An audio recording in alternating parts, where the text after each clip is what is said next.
C2D2 stands for Class 2, Division 2, a hazardous location classification used in North America to identify environments where combustible dust is present, but only under abnormal conditions.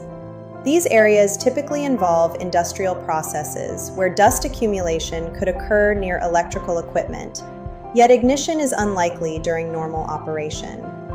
Class 2 applies to facilities that handle or store combustible dusts, such as grain, flour, sugar, coal, metal, or plastic.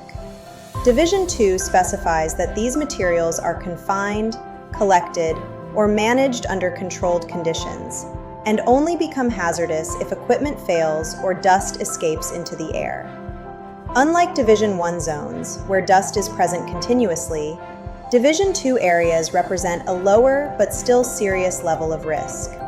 Electrical equipment certified for C2D2 use must prevent heat, sparks, or arcs from igniting airborne dust particles. Common examples include grain elevators, food processing plants, woodworking facilities, and manufacturing sites that generate fine debris.